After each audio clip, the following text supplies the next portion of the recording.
truck, got it tucked, he get it up. Pocket stuck all night. I like you ain't gotta say it when you know it's on side. She got everything you want in a nice body, ass fat.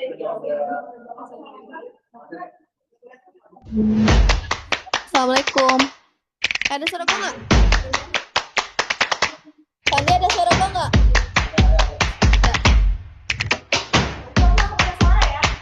Assalamualaikum.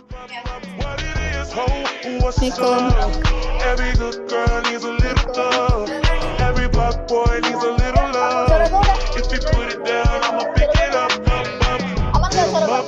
Hit him up in the truck, got it tucked, he get it up. Tes. Stuck all night. I like you ain't gotta say it when you know it's on She got side. everything you want in a nice body, ass fat.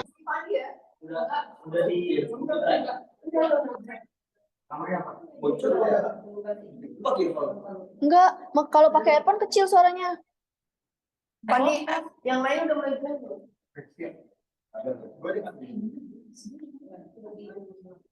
Udah nyalain kamera belum? Udah guys, udah gitu posisinya. Iya. Satu menit aja. Ya, silakan. Ya udah sudah. Belum. Punya gua nyala kan tunggu awal.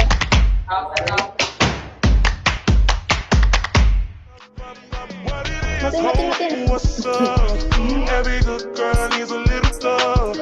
Every black boy needs a little love. If you put it down, I'ma pick it up. Hit him up.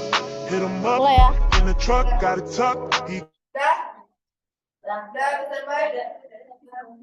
Hitungan 1, 2, 3 ya. 1, 2, 3. Assalamualaikum warahmatullahi wabarakatuh. Selamat sore, salam sejahtera untuk kita semua. Om Swastiastu, Namo Buddhaya, salam kebajikan.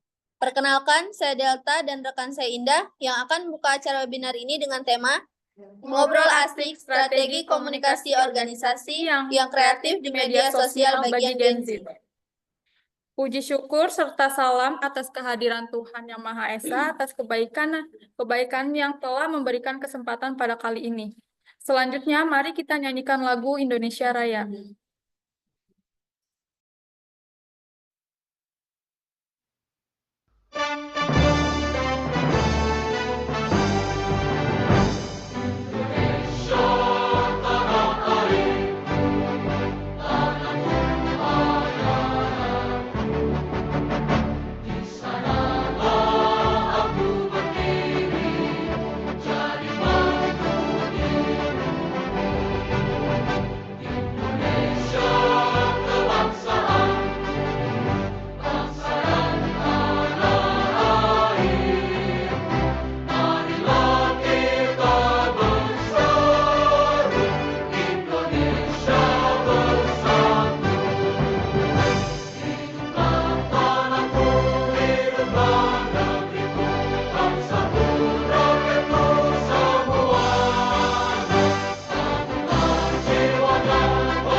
Selanjutnya, pada kesempatan kali ini, marilah kita membaca doa terlebih dahulu, agar acara ini berjalan dengan lancar yang akan dibacakan oleh rekan kami, Sandiago.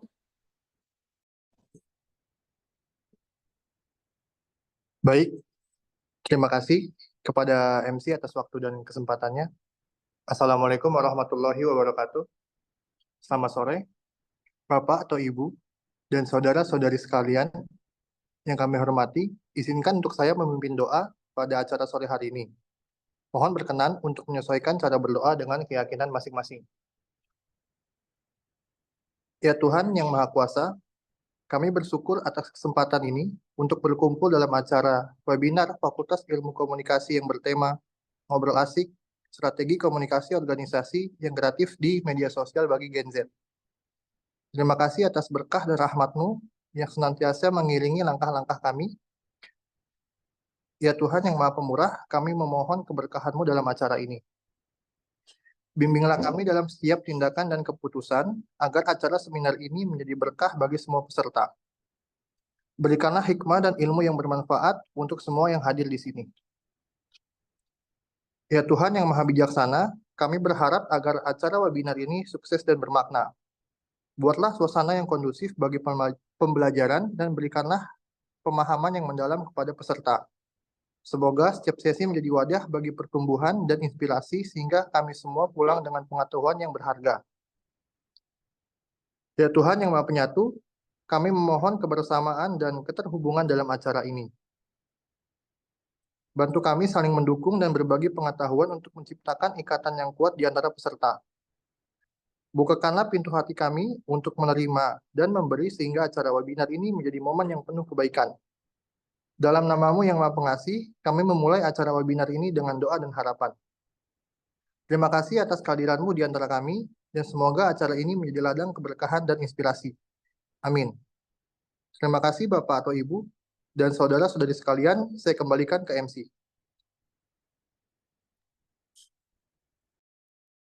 Selanjutnya, ada sambutan dari dosen pengampu mata kuliah komunikasi organisasi pada Ibu Dr. Ayu Larasati, Esos MIKOM, dipersilahkan.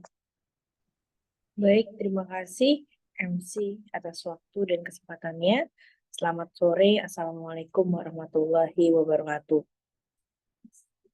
Yang kami hormati Bapak Samas P. Syarbini, selaku narasumber dari luar. Terima kasih banyak telah berkenan untuk join pada sore hari ini di ujian akhir semester pada webinar sore hari ini dengan tema strategi komunikasi organisasi yang kreatif di media sosial bagi generasi Gen Z. Dan tentunya apresiasi yang tinggi-tingginya untuk teman-teman mahasiswa yang menyelenggarakan presentasi ujian akhir semester yang sangat baik pada sore hari ini. Alhamdulillah dengan mengucapkan puji syukur atas kehadiran Allah SWT, pada sore hari ini kita dapat berkumpul di Zoom dalam melaksanakan kegiatan ujian akhir semester di kelompok 2. Tentunya strategi komunikasi organisasi pada mata kuliah sore hari ini, yang mana narasumber dari luar akan menyampaikan banyak sharing dan juga tentunya pengalaman yang akan disampaikan dan menambah wawasan bagi teman-teman semua di sini. Sekali lagi saya ucapkan selamat dan sukses dan selamat melaksanakan kegiatan ujian akhir semester pada sore hari ini. Terima kasih. Selamat sore. Wassalamualaikum warahmatullahi wabarakatuh. Saya kembalikan kepada Epi. Terima kasih kepada Ibu Ayu. Selanjutnya, acara ini akan dilanjutkan oleh moderator kita, Raifa, sebagai pembukaan materi. Untuk Raifa, dipersilahkan. Oke, terima kasih. Selamat sore semuanya. Selamat datang di webinar Ngobrol Asik, Strategi Komunikasi Organisasi yang Kreatif di Media Sosial bagi Gen Z. Saya Reva Salimar sebagai moderator akan memandu webinar kita pada sore hari ini. Webinar ini akan membahas strategi komunikasi kreatif yang efektif untuk berinteraksi dengan audiens Gen Z di media sosial. Mengingat karakteristik mereka yang tech savvy dan mengutamakan konten yang otentik dan engaging. Kita akan belajar bagaimana membangun koneksi, memanfaatkan tren, dan menyampaikan pesan organisasi dengan cara yang relevan dan menarik bagi generasi ini. Nah, untuk hari ini kita kedatangan 2 narasumber yang kece-kece banget nih. Sebelum itu, saya akan memberitahukan terlebih dahulu untuk format webinar kita pada sore hari ini. Webinar ini akan berlangsung selama 1 jam dengan format presentasi. Setiap narasumber akan mempresentasikan materi selama 20 menit. Selama sesi presentasi diharapkan untuk semua peserta nantinya memperhatikan agar acara kita berjalan dengan khidmat. Oke, yang pertama ada Mas Syamas. Beliau adalah alumni dari Universitas Esa Unggul yang dulu mengambil program studi marketing communication. Nah, sekarang beliau merupakan CEO dari sedesign.id. Selain itu, saat ini Mas Syamas memfokuskan diri menjadi konten kreator dan seorang Canva expert. Hari ini Mas Syamas akan berbagi pengalamannya dalam membangun personal branding yang dinamis dan adaptif dalam organisasi. Jadi yuk langsung aja kita kenalan langsung sama orangnya. Halo Mas Syamas. Halo semuanya. Halo, apa kabar Mas? Alhamdulillah baik. Alhamdulillah. Kalau gitu kita langsung aja untuk mulai presentasinya yang akan dibawakan oleh Mas Syamas. Hari ini Mas Syamas akan berbagi pengalamannya dalam membangun personal branding yang dinamis dan adaptif dalam organisasi. Untuk Mas Syamas dipersilakan untuk memulai presentasinya. Waktu presentasi adalah 20 menit. Silakan Mas. Oke, baik. Terima kasih. Bismillahirrahmanirrahim. Assalamualaikum warahmatullahi wabarakatuh. Aku pertama ucapkan terima kasih kepada Ibu Dr. Ayu Lestari. Terima kasih Ibu atas kesempatannya. Dan kemudian Salam kenal, teman-teman salam hormat panitia. Bapak. Oh iya, ya salam kenal Ibu. Dan teman-teman panitia pastinya yang bekerja sangat luar biasa sehingga terlaksana pada sore hari ini. Dan tentunya para teman-teman peserta nih yang meluangkan waktunya. Aku izin untuk share screen materinya. Nah, oke. Bismillahirrahmanirrahim. Jadi temanya adalah strategi komunikasi organisasi kreatif di media sosial bagi Gen Z. Ini cukup unik nih teman-teman, dan aku akan sharingkan dari sudut pandangku bagaimana cara memaksimalkan media sosial kita lebih dari hanya sekedar berjejaring atau hanya sekedar stalking ya. Tapi bisa juga nanti meningkatkan branding dan juga menghasilkan income gitu. Nah, tadi sudah sangat luar biasa dikenalkan bahwa aku juga salah satu alumni Esa Unggul angkatan pertama tapi cabangnya yang di HI ya, di Harapan Indah. Aku ambil marketing communication S1-nya tuh. Nah, terus kemudian sekarang jadi dosen di IISIP Jakarta di Lenteng Agung, mengampu mata kuliah content creation. Nah, seperti itu teman-teman. Dan ini beberapa achievement yang aku ingin tujukan kepada teman-teman bahwa di sini adalah kalau aku bisa bilang selain atas izin Allah pastinya ya, tapi di sini aku menunjukkan bahwa ternyata sosial media itu se-impactful ini teman-teman. Aku bisa bertemu sesama karena aku fokusnya ke Canva Creator ya, ketemu sesama Canva Creator di Korea Selatan kan di acara itu, terus kemudian diundang podcast, terus kemudian jadi base delegate juga di South Korea. Itu karena bisa dibilang ya tentu dengan usaha, tapi dengan juga memberikan hal-hal yang kita bagikan di media sosial teman-teman. Jadi teman-teman, media sosialnya jangan dikunci, jangan digembok, foto profilnya nggak ada, postingannya 0. Itu apa yang dirahasiakan kan ya. Jadi ayo buka kuncinya, isi foto profilnya, isi dengan konten-konten yang positif, isi dengan konten-konten yang menurut teman-teman kayaknya banyak orang yang perlu, banyak orang yang butuh. Percaya atau nggak percaya teman-teman, konten-konten sederhana seperti ngupas pepaya misalnya ya, rebus telur, itu banyak yang butuh teman-teman, dan itu viral. Teman-teman bisa lihat, apalagi konten-konten yang mungkin kita udah pelajari nih dari bangku kuliah, misalkan di komunikasi organisasi, ada apa aja sih sebenarnya, kita sharing, dan mungkin nanti akan merasa relate di kehidupan mereka, kehidupan pekerjaan, nah itu akan sangat bermanfaat bagi orang lain. Nah ini dia sosial media aku teman-teman, ada di TikTok, ada di Instagram, dan di YouTube channel.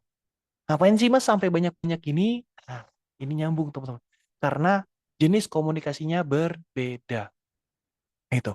Sebelum masuk ke sana, aku izin dulu untuk mengenalkan bahwa Gen Z dan digital nomads itu apa sih sebenarnya, dan kenapa sih Gen Z itu banyak sekali orang yang pro kontra ya. Ada yang bilang, wah susah nih Gen Z kerja sama Gen Z dan gimana-gimana gitu. Tapi kalau kita memahami karakternya, justru Gen Z adalah salah satu bibit unggul ya, yang akan sangat membantu kita untuk menarik audience dan awareness di sosial media gitu ya. Nah, eh oh iya, panitia nanti khawatir aku terlewat. Nanti kalau misalkan kayak 5 menit atau 3 menit lagi gitu ya, nanti boleh diingatkan di chat ya. Nanti khawatir kelebihan. Seperti itu. Oke, aku lanjut lagi. Nah ini, karakteristik Gen Z. Karakteristik Gen Z itu biasanya belum bisa mengetahui identitas mereka. Kenapa teman-teman? Karena terlalu sering ya mengkonsumsi yang namanya konten-konten di sosial media. Nah, sebenarnya teman-teman, balik lagi ke diri teman-teman sendiri. Jangan ngikutin di media sosial. Nah, contohnya kayak yang kita sering lihat ya, kayak kak di mall gitu kan ada konten yang kak spill dong skincare-nya pakai apa kok glowing banget. Misalnya aku pakai Innisfree gitu ya. Oh langsung kita order. Wah dia pakai Innisfree glowing ya. Langsung di order Innisfree gitu kan. Nanti kakak pakai apa? Oh pakai Originate. Oh langsung kita order Originate. Padahal belum tentu misalnya kulit kita samaan gitu ya. Karakternya sesuai. Dan ya siapa tahu kita kurang pas pakai itu. Kita nggak tahu. Jadi kita lihat standarnya dari konten. Padahal kalau dibalik kenapa nggak kita aja yang buat standar gitu. Kita sharing. Hey guys, aku sih kalau aku lebih pakainya misalnya Skintific guys gitu. Kalau Skintific buat di kulit aku cocok. Nah, kita yang bikin pattern, kita yang bikin trennya. Seperti itu contohnya, teman-teman. Nah, dan hal-hal lain. Dan kalau misalkan aku boleh sharing, tadi kan aku kebetulan alhamdulillah atas izin Allah juga diberikan amanah untuk mengemban studio kreatif ya. Studio sedesain, alhamdulillah masih CV juga. Tapi di dalam sana itu ada sekitar 25 desainer dan ada 5 tim inti, jadi sekitar menaungi 30 orang. Di situ juga banyak Gen Z. Nah, satu kunci dari teman-teman Gen Z itu adalah jangan di-pressure, teman-teman. Karena Gen Z kalau sudah di-pressure, ide-ide kreatifnya nanti akan hilang. Gitu. Jadi, ketika ini teman-teman mungkin ya saling bekerja sama sesama Gen Z, jangan saling pressure. Kalau bisa open discuss aja. Menurut kamu gini. Deadline-nya udah deket nih. Menurut kamu gimana nih? Langkah yang harus kita ambil kayaknya gimana? Gitu. Jadi kita berdiskusi ketimbang mempressure karena nanti ide-ide kreatif teman-teman bisa hilang. Itu sih yang bisa aku ambil ya. Dan aku juga mengajar teman-teman di mata kuliah content creation waktu itu juga seperti itu. Masuk ke digital nomad adalah seorang yang bekerja lepas menggunakan teknologi tanpa terikat waktu dan tempat. Ini mungkin alasan yang orang berpikir bahwa waduh Gen Z ini nggak bertahan. Kerja berdasarkan mood. Lagi mood ngelamar kerja, nggak mood langsung ngajuin resign. Kan ada yang gitu bilangnya. Padahal kalau kita bisa mentreatment mereka, tadi mereka bisa jauh-jauh lebih kreatif. Bahkan tanpa kita minta lembur, bahkan bisa lembur sendiri. Karena ngerasa, oh iya ini passionku. Oh aku seneng jalaninnya. Nanti contoh-contoh kontennya nanti aku bisa lihat juga. Jadi memang Gen Z tidak bisa kita ikat dengan waktu yang terlalu saklek gitu ya, kayak ya 9 to 5 gitu. Memang ya seharusnya seperti itu, tapi mungkin mereka punya waktu-waktu tertentu gitu ya. Nanti teman-teman bisa lihat deh. Ada tuh kalau nggak salah aku nggak masukin di materi, tapi aku pernah baca buku. Jadi ada tipe-tipe tidur manusia. Ada yang beruang, singa, serigala, dan lumba-lumba. Nanti teman-teman bisa baca deh. Itu bagus banget. Jadi kita bisa tahu potensi-potensi kita sebenarnya munculnya di waktu-waktu kapan, gitu, biar lebih maksimal dan produktif. Nah, ini di digital nomads, teman-teman mungkin nih mahasiswa boleh mulai freelance gitu kan, terus kemudian mulai bangun pekerjaan atau bangun usaha, itu dijadiin konten bagus banget. Mungkin teman-teman pernah lihat ya, kayak hari pertama aku bangun digital agency gitu ya. Hari pertama bangun bisnis dan sekarang aku lagi cari investor gitu-gitu, dibikin konten. Terlepas gagal atau berjalan atau tidaknya, itu nanti urusan belakangan.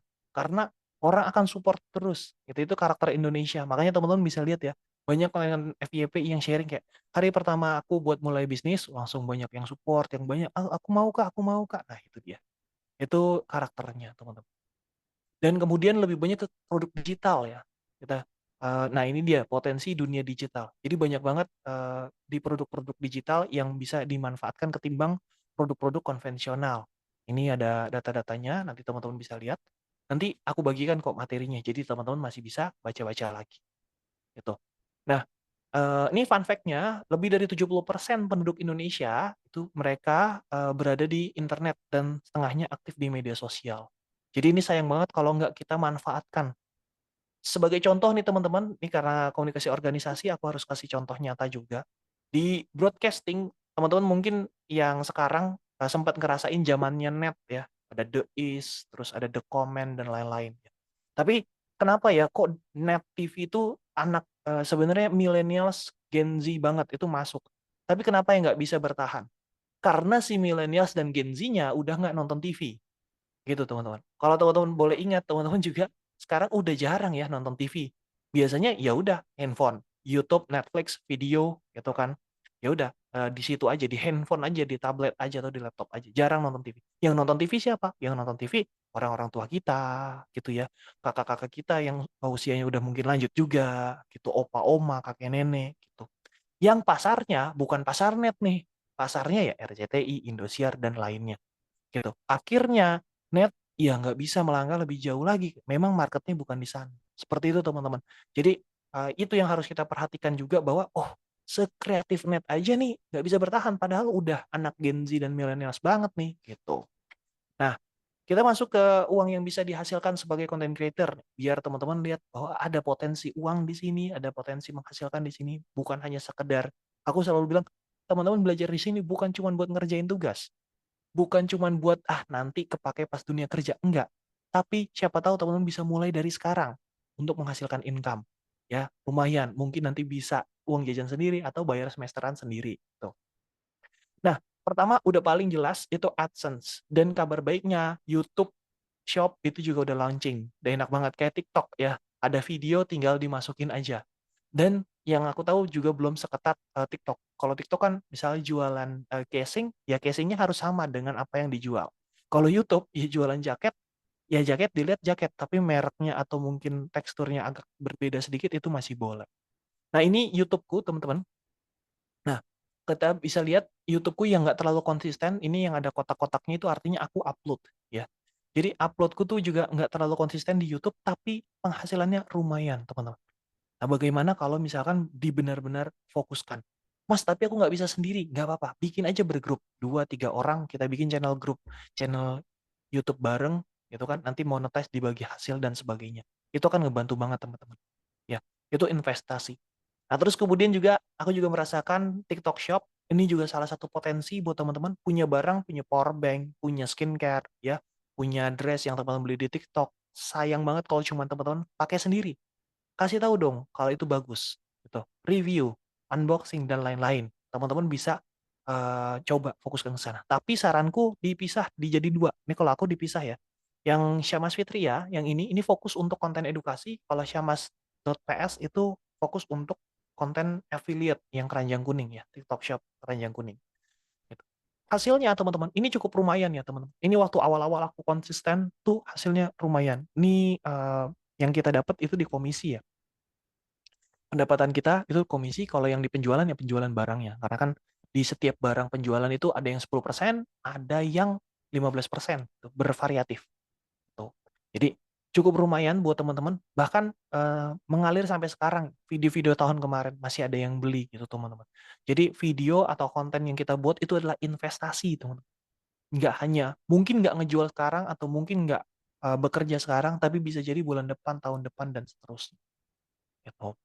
Nah, sumber pemasukannya dari mana sih? Tadi dari AdSense, ya nge-freelance juga bisa teman-teman. Ya terus kemudian jadi pembicara, speakers, endorsement, atau terus kemudian event attendance dan jualan produk digital. Mungkin teman-teman udah sering tuh muncul di FYP teman-teman ya, produk digital pakai link ID, nah itu juga bagus. Bisa teman-teman buat. Nah ini contoh-contoh brand kolaborasi aku. Ini waktu itu mereview Colbor. Colbor ini lampu yang bisa dibawa-bawa kemana-mana, tapi terangnya seterang softbox, teman-teman. Bayangin. Gitu ya. Nah, terus kemudian Muslim Live Fair, ini event seperti bazar Muslim gitu ya. Nah, itu jadi pembicara. Terus kemudian ini Rexus. Ini meja yang bisa aerodinamik, nanti jadi ditekan terus dinaik, nanti ditekan turun gitu kan. Nah, teman-teman seperti itu disuruh review juga gitu. Nah, luar biasa teman-teman. Hanya dari konten, tentunya izin Allah juga, tapi ini dari konten peluang-peluang ini kebuka gitu. Nah, kelebihannya memiliki koneksi yang luas tadi teman-teman. Aku nggak akan ngebayangin aku cuma sekolah di Esa Unggul waktu itu, terus kemudian di Esa Unggul di Bekasi, sambil bekerja juga di Jakarta, kuliah aja di sekitaran Jakarta dan Bekasi, tapi tiba-tiba punya kenalan di Korea, diundang ke sana, meeting di sana, itu nggak akan tahu teman-teman. Kalau nggak kita buka di media sosial kita. Terus mendapat kredibilitas. Teman-teman, ini ada istilah unik kalau misalkan aku boleh kasih tahu ke teman-teman. Ada yang namanya social currency. Ya, social currency. Sebentar. Oh gitu. Ada yang namanya social currency. Maksudnya apa, Mas? Kan adanya kayak ya uang gitu, currency-nya tuh uang gitu kan. Ya berapa won itu berapa rupiah.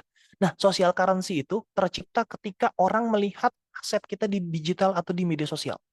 Ambil contoh kasus seperti ini, teman-teman. Kita kenalan sama orang, iya ya, oh ini kenalin temanku, oh iya kenalan. Terus habis itu, oh ada Instagram nggak? Biasanya mintanya Instagram dulu. Ada Instagram nggak? Oh iya ada Instagram. Dikasih tahu, namanya siapa? Ini. Wah, followersnya banyak ya? Langsung. Ih, aku ada nih produknya gini-gini, bisa tolong di-review nggak kak? Gini-gini segala macam. Kebuka semua peluang. Itu yang namanya social currency, teman. Aku ngalamin sendiri, gitu. Dan itu sebenarnya nggak kita minta, tapi ada orang aja yang tiba-tiba tadi peluang-peluang kebuka. Kenalan, atau mungkin ketemu sama orang. Oh, kamu konten ya? Oh iya, bisa dong kontenin ini. Oh iya, kamu konten ya? Coba dong nanti kapan-kapan ajarin tips saya dan segala macam, segala macam. Gitu. Orang bisa jadi lebih welcome sama kita. Terlepas ini bukan kekayaannya. Kekayaannya mungkin bisa lebih kaya mereka gitu kan. Tapi tadi mereka melihat, oh ada sesuatu kelebihan nih di orang tersebut. Ketika kita mulai ngonten, ketika kita mungkin nanti followersnya bertambah dan sebagainya gitu. Nah ini mengalir jadi mendapat banyak peluang, terus membuka lapangan kerja baru ya, alhamdulillah. Terus kemudian kerjanya fleksibel, ya yang aku rasakan seperti itu teman-teman. Jadi aku mulai konten itu fokus konten dari 2020, terus aku aku ngonten itu 2020 dan memutuskan fokus untuk ngonten itu 2022. Jadi 2 tahun itu aku ngonten sambil kerja kantoran juga. Aku ngerasain wah kerjanya bener-bener kantoran yang fokus dan lain-lain. Nah, begitu lepas itu aku yang pegang kendali sendiri gitu. Dan dikenal banyak orang ya alhamdulillah. Nanti di market kita nanti dikenal. Tuh, kayak aku mungkin di marketnya ke para desainer, content creator gitu dan content creator most lain gitu.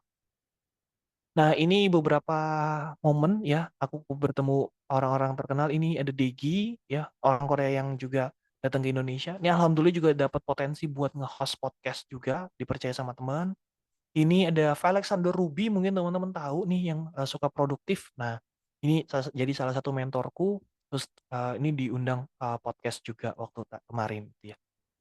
Nah, kekurangannya, jadi aku nggak hanya enak-enak aja, tapi kekurangannya. Pertama, nggak ada privacy. Wah, ini sering banget ya. Jadi kalau misalkan lagi kayak kemarin nih politik dan sebagainya, mungkin teman-teman sharing, oh iya aku mendukung ini, aku suka sama ini, itu enak. Kalau aku agak susah teman-teman. Aku pengen buka, nanti dikira, wah cair berapa nih mas, gitu. Sering. Ya jadi aku misalkan cuma nge-likes atau cuma ngomen gitu kan. Misalnya sehat-sehat ya siapa gitu kan ya komen. Kelihatan sama orang atau kelihatan sama followers. Langsung di komen, cair berapa mas? Udah cair mas? Gitu. Padahal ya ini kan hanya menunjukkan kesuportifan gitu kan ya. Nah terus kemudian dibenci orang pasti. Karena kita buat konten, ada orang yang suka, ada juga orang yang nggak suka. Followers kita belum tentu orang yang suka semua, tapi bisa jadi ada orang yang nggak suka dan dia siap-siap cari-cari kesalahan gitu. Jadi sabar-sabar aja nggak apa-apa, nggak ada masalah. Bekerja 24/7 ini sih bener banget karena kadang juga tanggal merah kita ada kerjaan ya udah kita jalanin aja gitu. Tapi ya tadi, nanti kalau kita butuh waktu libur ya bisa kita atur juga. Mengorbankan banyak hal ini juga sering teman-teman ya waktu istirahat, waktu dengan keluarga juga beberapa kadang seperti itu. Penghasilan nggak menentu ini udah pasti karena kalau misalkan di kerja kantoran udah kelihatan ya payroll-nya, tapi kalau kita freelance awal-awal itu pasti fluktuatif naik turun. Maka dari itu aku kasih tips buat teman-teman kalau misalkan memang mau full time content creator harus pegang sesuatu yang pertama bisa kita usahakan, kedua dan juga sudah reguler. Contohnya waktu aku kemarin fokus ke content creator dan memutuskan untuk resign, itu aku udah pertama membuka kelas yang alhamdulillah regulernya itu lumayan tuh. Terus kemudian kedua, YouTube-ku juga udah berjalan. Terus kemudian affiliate-affiliate dan yang lain itu juga sudah berjalan. Jadi aku memutuskan resign itu bukan tanpa alasan dan udah nggak ada penghasilan besoknya, enggak. Tapi udah dipersiapkan dan nabung juga gitu. Bisa mempengaruhi orang ke hal negatif kalau kita salah-salah informasi. Nah, ini juga cukup bahaya, teman-teman. Makanya kadang-kadang ada klarifikasi, ada koreksi gitu ya. Jadi itu yang mungkin nanti bisa teman-teman siapkan. Nah, ini etika berkonten, ada kejujuran, ya, keaslian. Jadi kalau teman-teman inspired gitu ya, kontennya terinspirasi dari mana, langsung aja ketik inspired by, udah, itu udah aman. Kalau ngambil sesuatu source, sumbernya dari mana, itu udah aman juga. Gitu teman-teman ya. Biar terhindar dari hal-hal yang tidak diinginkan. Nah, ini aku pernah ngonten bareng sama yang ini nih, mungkin teman-teman pernah lihat ya, yang pernah kena masuk ke bui ya gara-gara bikin konten bercandaan terus menyinggung umat beragama seperti itu teman-teman ya. Itu temanku sendiri, aku tahu orangnya dan aduh itu kayak sesuatu hal yang sebenarnya kita sayangkan gitu ya. Kenapa nih sampai ke lolosan? Tapi karena tadi teman, karena tiap hari kita bikin konten, mungkin kita sadar antara sadar nggak sadar gitu ya bikin konten atau tadi kelepasan. Makanya ada baiknya tadi aku sarankan teman-teman bergrup ya. Nah itu enak banget bertim karena nanti bisa saling review, bisa saling ingat mengingatkan gitu. Ini ada contoh-contoh juga tren-tren yang dibuat. Ini kan Gen Z banget ya. Ini naik motor temennya satu gitu ya. Ini ada temennya. Nah di sini nih. Nah, teman-teman bisa tulis gini-gini. Itu juga bisa banget teman-teman. Ide-idenya ide-ide segar. Tuh.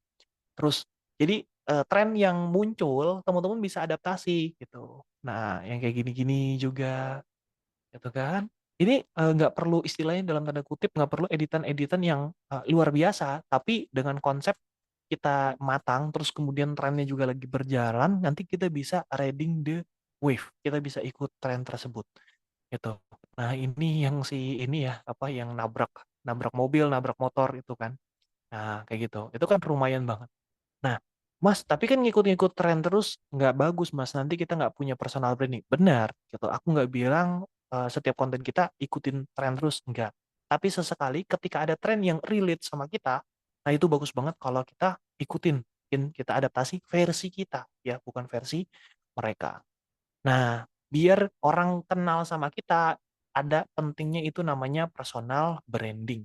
Nah, personal branding itu gimana, Mas? Biar orang kenal. Menggabungkan sesuatu hal dengan hal yang lebih familiar, lebih dikenal, ya, lebih familiar oleh orang lain. Tuh.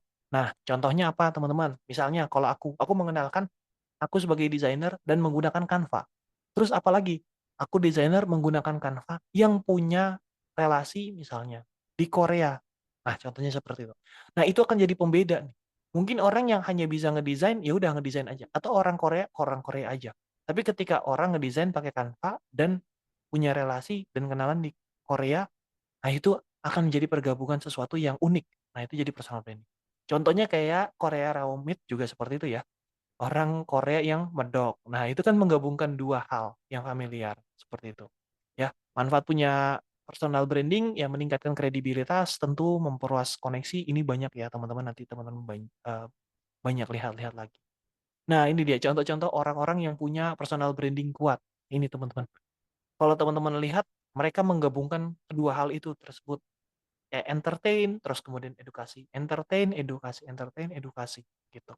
Jadi sehingga orang juga nggak entertain mulu nanti jadi akun dagelan gitu ya. Tapi juga nggak edukasi mulu nanti dikira akun ruang guru gitu kan ya. Jadi digabung kedua hal itu. Gitu. Nah ini masuk ke membuat konten. Ini konten pilar sih. Contoh aja teman-teman. Seumpama teman-teman itu ya adalah sebuah channel TV ya teman-teman sebuah channel TV. Nah bagaimana mengkomunikasikan ke audiens yaitu dengan segmentasi atau program-program acara. Nah seperti itu ya. Nah kalau macam program acaranya apa? Program acara di kontenku ada video workshop, ada talking head, ada follow the trend. Ya, nah teman-teman bisa lihat nih video workshop 1,3 juta. Ini kalau nggak salah masih nambah lagi. Terus kemudian talking head yang ngomong langsung, itu kan? Ini di 900.000. Terus follow the trend itu justru cuma 47.000. Nah, di sini menjawab ya teman-teman. Apakah kita tiap hari nanti ngikutin tren terus? Enggak. Tapi tren bisa juga menjadi penambah reach atau jangkauan konten kita. Tapi tetap dua konten lainnya adalah konten yang sesuai dengan personal branding kita. Contohnya kalau aku video workshop, kayak aku lagi ngajar ada video klip-klipnya, atau talking head lagi ngomong gitu kan ya. Seperti itu teman-teman. Nah, seperti ini juga ya, lagi ngomong dan potongan-potongan lainnya. Nah, konten pilarnya Iben. Nah, ini nih Iben. Mungkin teman-teman sering lihat ya. Iben, challenge orang lain, ya kan? Ngasih challenge orang lain, nanti orang lain bisa kasih uang, gitu ya. Borong makanan, ya borong makanan, beli makanan. Dan challenge diri sendiri dari followers, seperti itu teman-teman. Ya, jadi ada yang namanya program-program acaranya, gitu, di konten kita. Nah, itu mungkin dari aku, teman-teman. Mungkin lebih lanjutnya saat sesi tanya jawab akan lebih seru, biar aku tahu juga mungkin keresahan-keresahan dan mungkin kesulitan-kesulitan teman-teman ada di mana aja. Mungkin itu dari aku. Terima kasih. Assalamualaikum warahmatullahi wabarakatuh. Aku kembalikan ke moderator. Oke, terima kasih Mas Syamas atas presentasinya, sangat bermanfaat sekali ya. Oke, sekarang narasumber yang kedua udah ada cewek cantik nih. Dia adalah seorang konten kreator dan juga mahasiswi dari Universitas Esa Unggul yang dimana nantinya akan membahas bagaimana menciptakan konten visual yang otentik dan engaging serta mendorong partisipasi aktif Gen Z melalui konten interaktif. Kita kenalin dulu aja, di sini udah ada Meta. Halo Meta. Halo semuanya. Halo. Oke. Silakan Meta untuk memulai presentasinya yang akan membahas bagaimana menciptakan konten visual yang otentik dan engaging serta mendorong partisipasi aktif Gen Z melalui konten interaktif. Waktu presentasi Meta adalah 20 menit dari sekarang. Jangan ragu untuk menggunakan slide untuk presentasinya untuk memperjelas materi. Silakan Meta. Baik, terima kasih. Pertama-tama saya ingin mengucapkan terima kasih kepada Bu Ayu Larasati karena sebagai dosen pengampu mata kuliah komunikasi organisasi karena telah memberikan saya kesempatan sebagai narasumber hari ini. Oke, baik. Halo semuanya. Terima kasih sudah bergabung di webinar hari ini ya. Kita akan membahas tentang bagaimana kita sebagai Gen Z bisa menguasai media sosial dengan komunikasi organisasi yang kreatif. Hari ini saya akan berbagi tips dan strategi yang menarik untuk membuat konten yang lebih relevan, kreatif, dan tentunya menarik bagi audiens kita. Pertama-tama, mari kita bahas siapa sih sebenarnya Gen Z. Gen Z adalah generasi yang lahir antara tahun 1997 hingga 2012. Kita adalah generasi yang tumbuh bersama internet dan teknologi, yang menjadikan kita sangat paham dalam menggunakan teknologi digital. Gen Z juga dikenal sebagai trendsetter di media sosial dan sangat aktif dalam membuat konten. Kita sering menjadi inspirasi tren baru dan mendorong orang lain untuk ikut serta dalam tren tersebut. Tidak heran ya kalau media sosial menjadi tempat kita berekspresi dan berinteraksi secara global. Lalu, media sosial bagi Gen Z. Media sosial bagi Gen Z bukan hanya tempat untuk berbagi foto atau video, tapi juga ruang untuk mengekspresikan diri, berinteraksi, dan membentuk komunitas. Platform seperti Instagram, TikTok, dan YouTube menjadi favorit Gen Z karena memungkinkan kita untuk berbagi berbagai jenis konten. Jenis konten yang paling disukai kalangan Gen Z adalah video pendek, meme, live streaming, karena bentuk konten ini lebih menarik dan interaktif. Saya pikir kita semua setuju ya dengan hal ini. Setuju. Lalu di kalangan Gen Z ada beberapa tren konten yang selalu populer dan menarik banyak perhatian. Pertama, kita sangat menyukai konten yang dibuat oleh pengguna atau user konten karena terasa lebih otentik. Yang kedua, Gen Z juga sangat antusias dengan challenge and hashtag yang membuat kita merasa terlibat dan lebih dekat dengan komunitas. Ketiga, konten behind the scene atau yang menampilkan sisi di balik layar juga sangat disukai karena terasa lebih jujur dan terbuka. Tren-tren ini membuat konten terasa lebih relevan dan menyenangkan bagi Gen Z. Lalu, dalam komunikasi organisasi, penting sekali bagi kita untuk menyampaikan pesan secara kreatif agar lebih mudah diterima oleh Gen Z. Komunikasi yang terlalu formal, yang biasanya kurang menarik bagi kita. Sebaliknya, kita lebih suka gaya komunikasi yang santai namun tetap profesional.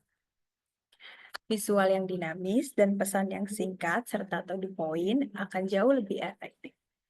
Komunikasi kreatif seperti ini membuat kita merasa lebih terhubung dan tertarik untuk terlibat. Setuju ya? Setuju dong. Setuju. Lalu aku akan memberikan tips membuat konten yang menarik bagi kaum kita, yaitu Gen Z. Untuk membuat konten yang menarik bagi Gen Z, ada beberapa tips yang bisa kalian ikuti. Yang pertama, itu menggunakan storytelling atau bercerita dalam konten.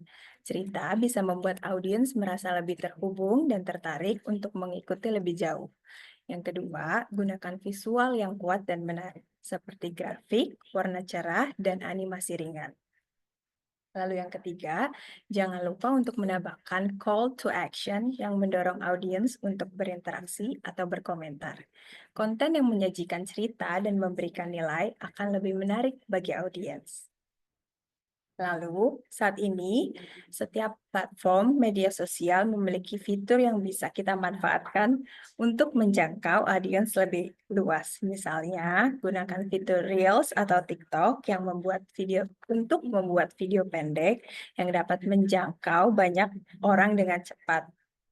Dan jangan lupa, Stories juga menurutku sangat efektif untuk berbagi konten singkat atau konten harian. Lalu ada sesi live streaming yang bisa menjadi cara yang seru untuk berinteraksi secara real time dengan audiens. Jadi kita harus memaksimalkan fitur-fitur ini untuk membuat konten kita jauh lebih variatif dan menarik. Lalu yang terakhir, setelah membuat konten, penting bagi kita untuk mengukur seberapa efektif konten tersebut. Ada beberapa cara untuk mengevaluasi keberhasilan konten di media sosial. Yang pertama, itu ada engagement rate, seperti jumlah like, share, and comment untuk menunjukkan seberapa banyak audiens yang lebih terlibat dengan kita. Yang kedua, perhatikan reach and impression yang menunjukkan seberapa luas jangkauan konten kita. Yang ketiga, kita harus memperhatikan conversion, yaitu seberapa banyak sih followers yang menjadi pelanggan atau pelanggan di konten kita. Mengukur keberhasilan konten akan membuat kita memahami apa yang berhasil dan apa yang perlu ditingkatkan. Sebagai kesimpulan, untuk menjadi kreatif dan aktif di media sosial sebagai Gen Z, kita perlu memanfaatkan teknologi, berbicara dengan bahasa yang relevan, dan selalu autentik. Dengan menggunakan komunikasi yang kreatif, kita bisa menjangkau audiens lebih efektif dan menciptakan keterlibatan yang lebih kuat. Baik, terima kasih atas perhatiannya. Semoga tips dari aku bermanfaat untuk kalian. Kalau misalkan ada kata-kata yang kurang nyaman dan sikap yang kurang mengenakan, mohon maaf. Aku kembalikan lagi ke moderator. Baiklah, terima kasih untuk Mas Syamas dan Meta atas kesempatan berbagi ilmu bersama dengan kami di sini. Mohon maaf atas keterbatasan waktu yang kami miliki. Jadi kita untuk webinar kali ini belum ada sesi untuk Q&A-nya. Jadi untuk kalian yang mau tahu lebih lanjut, bisa kepoin langsung aja Instagramnya Mas Syamas dan Meta. Kalau boleh tahu Mas Syamas Instagramnya apa nih? Di @syamasfitria. Untuk Meta Instagramnya apa Meta? Aku Meta NBL. Oke, jadi udah tahu ya kalian ya untuk Instagram Mas Syamas dan Meta, boleh langsung aja kalau mau tanya lebih lanjut DM aja ke Instagramnya narasumber kita. Oke. Jadi pada webinar hari ini kami mohon maaf apabila ada kesalahan kata dan perbuatan. Semoga webinar ini bermanfaat dan dapat menambah pengetahuan kita semua tentang strategi komunikasi organisasi yang kreatif di media sosial bagi Gen Z. Sebelum saya kembalikan lagi ke MC, saya ingin menyimpulkan sedikit tentang apa yang sudah diberikan dan dijelaskan oleh kedua narasumber kita pada sore hari ini, bahwa dalam menjadi konten kreator, penting untuk tidak merasa tertekan saat mengembangkan ide-ide, karena setiap ide memiliki potensi yang berbeda. Belajar dari pengalaman para narasumber yang telah dibagikan, kita bisa memahami kelebihan dan kekurangan yang ada. Sehingga wawasan kita tentang kreativitas Gen Z di media sosial semakin luas. Untuk meningkatkan kreativitas dan keterlibatan di platform ini, kita perlu memanfaatkan teknologi, berkomunikasi dengan bahasa yang relevan dan tetap autentik. Oke, itu aja untuk webinar kita hari ini. Terima kasih atas perhatiannya. Baiklah, saya akan kembalikan lagi kepada MC. Terima kasih Raifa sebagai moderator kita hari ini. Oh ya teman-teman, sebelum acara ini berakhir, kita ada sesi foto. Untuk teman-teman yang kameranya masih ditutup, tolong dibuka ya.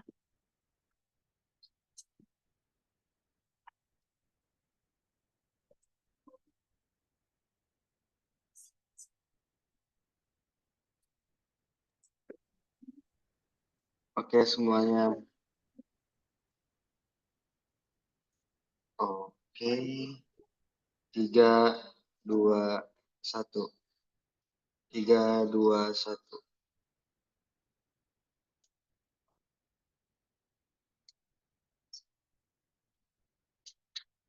Satu lagi, sekali lagi. 1, 2, 3.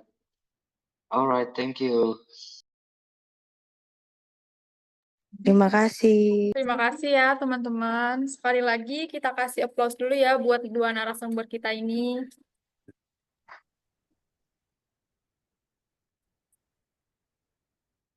Gak kerasa ya, gimana? Gak kerasa ya akhirnya seminar kita udah ada di akhir acara nih. Gimana seminarnya, seru kan? Terima kasih kepada dua narasumber kita dan Ibu Ayu Larasati sebagai dosen pengampu komunikasi organisasi. Semoga seminar yang disampaikan oleh dua narasumber keren kita ini bisa kalian dapat ya ilmunya.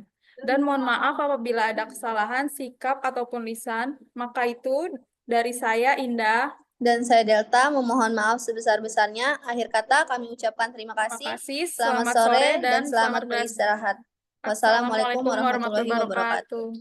Waalaikumsalam warahmatullahi wabarakatuh. Waalaikumsalam warahmatullahi wabarakatuh. Terima kasih semuanya. Makasih Mas Yamas, makasih Meta.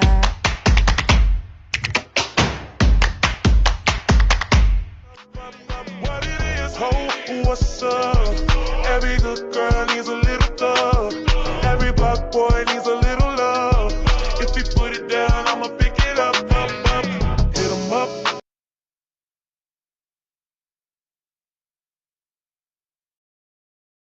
Halo Kak Syamas. Oh iya, halo.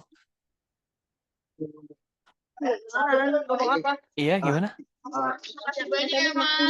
Oh iya, iya Mas, sama-sama. makasih banyak buat kesempatannya kali ini. Mungkin next time bakal.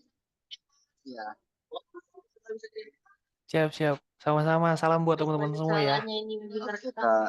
Semoga nanti ketemu lagi di acara ke depan. Amin. Ya? Lagi udah Korea, pulang. Mas. Alhamdulillah. Udah pulang. Alhamdulillah. Terima kasih ya megang lagi Oke, Mas. Iya, sama-sama. Ya, yuk. Aku duluan ya. Assalamualaikum. Terima kasih. Waalaikumsalam.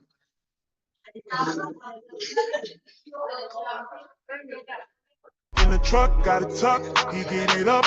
I get stuck all night.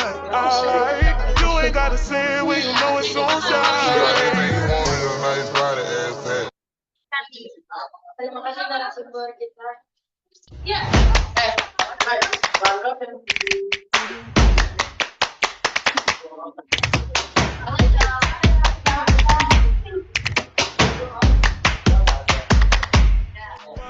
What it is, ho, what's up? Every good girl needs a little thug. Every black boy needs a little love. If you put it down, I'ma pick it up, up. Hit 'em up. In the truck, got it tucked, he get it up. I get stuck all night. I like, you ain't gotta say it when you know it's on She got side. everything you want in a nice body ass fat. Udah deh, yang mau cabut dah. Udah selesai, Cok.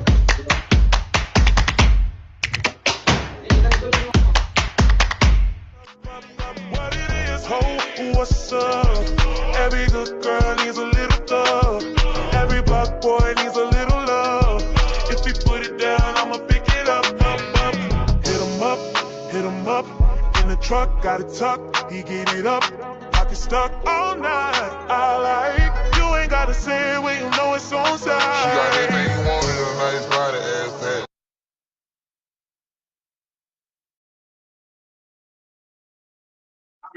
Thank you guys. Thank you. Ya, cabut.